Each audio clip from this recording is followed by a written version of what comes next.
network needs to be trained on your dataset.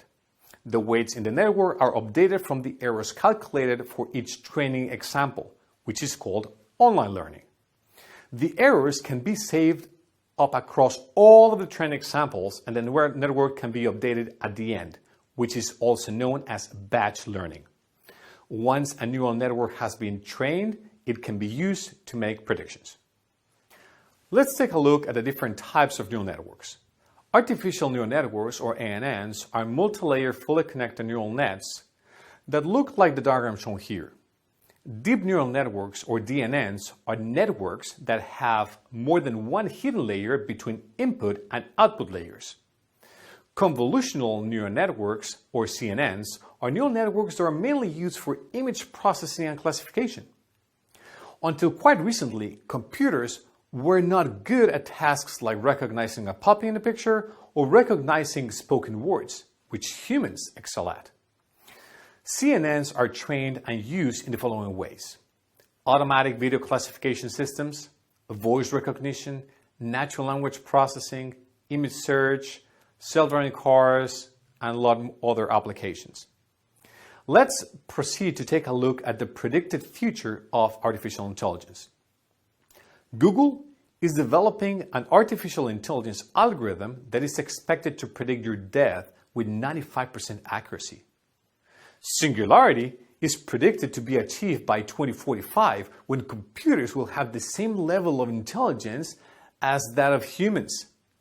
Forbes estimates that 85% of customer interaction will be managed by AI by 2020. The world's leading car manufacturers predict that driverless cars will be on their streets between 2020 and 2030. And think tank papers warns that doomsday AI machines could lead to nuclear war. To sum up this lesson, I leave you with this chart that shows the forecasted global revenue of AI by the year 2025.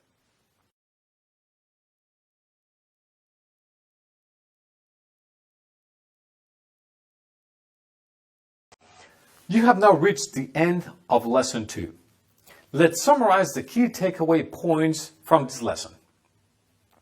The two subsets of artificial intelligence are machine learning and deep learning.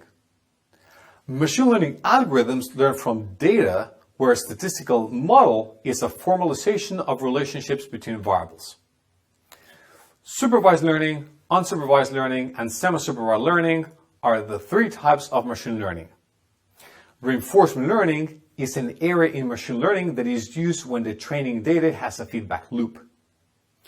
A decision tree is a tree-like graph that uses branching methods to demonstrate every possible outcome of a decision. Naive Bayes is a classification technique which assumes that the presence of a particular feature in a class is unrelated to the presence of any other feature. K-means clustering is a type of unsupervised learning which is used to solve clustering problems. Neural networks are a set of algorithms modeled loosely after the human brain, which are designed to recognize patterns.